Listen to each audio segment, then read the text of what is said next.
You know, people are always asking me, what's the secret, Elon? How do you become a billionaire? How do you build rockets and cars and AI and somehow not go completely insane? And honestly, I wish I had a super complicated formula, like some kind of 27-step plan with equations and a dragon at the end.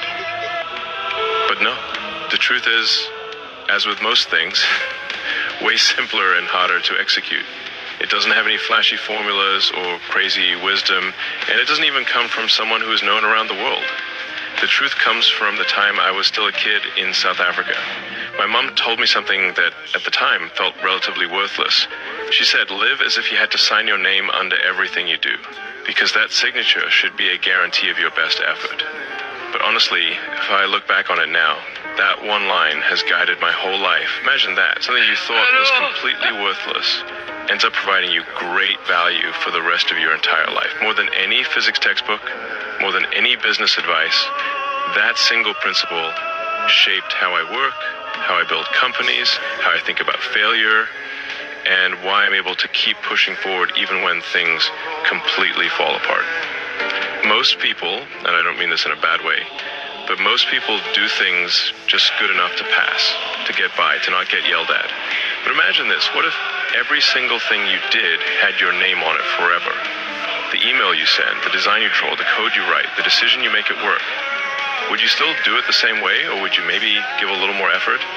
Once you imagine that signature at the bottom, suddenly you can't hide. If I'm building a rocket and it blows up, my name is literally on the rocket.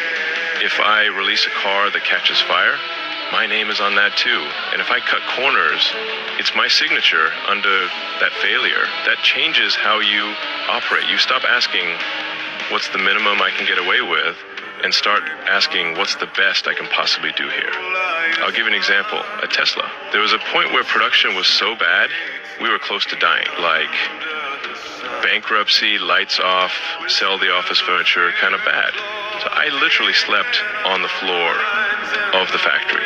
Not in some fancy office, not in a conference room, on the floor next to the production line. Why? Because my name was on those cars. If they failed, I failed. I couldn't ask employees to give their best effort if I was, chilling at the Four Seasons. I had to sign my name on that effort too. Now, don't get me wrong, I fail a lot. Rockets explode, cars don't work, my tweets, sometimes those should have stayed in drafts. But even then, I can at least say, I signed my name under it. I gave my best effort. And when you fail after giving your best, that's okay. You can learn from that. You can recover from that. What you can't recover from is cutting corners, doing sloppy work, and then having to sign your name under something you're ashamed of. So, if you're listening to this and you actually want a so-called secret to success, then this is it. It's not a formula, and it won't give you anything overnight. But if you stay true to this one axiom for the rest of your life, then it is impossible for you to fail simply based on the limitless human potential we all have. Live as if your name is attached to everything you do.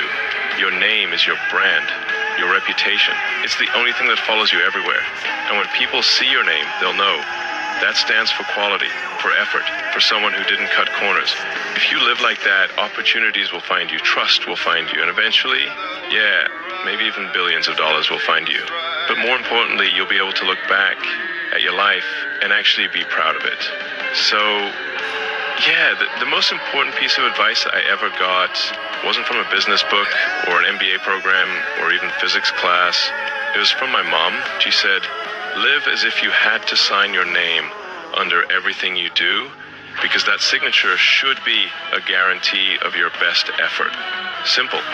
But if you take it seriously, it changes everything. My grandfather was actually American from Minnesota. And my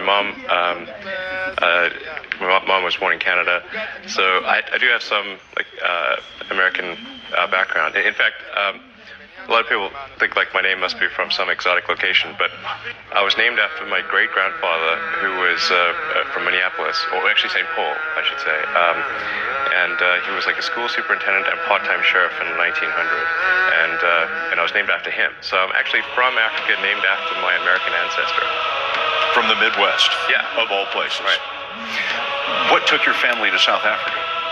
My grandfather moved with all his kids and my mom and everyone to South Africa because he wanted to use it as a base of exploration.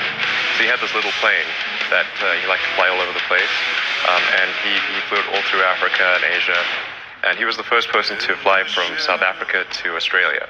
And he did this in a plane with no electronic instruments. And in some places they had diesel, in some places they had gasoline, and he had to rebuild the engine according to whatever fuel they had. So it's like he survived on that one. But he was sort of an amateur archaeologist. He liked to explore things. Just for exploration, just a quest for curiosity. Seems to run in the family. Yeah, I guess so. Sorry. Yeah, grandma Marco.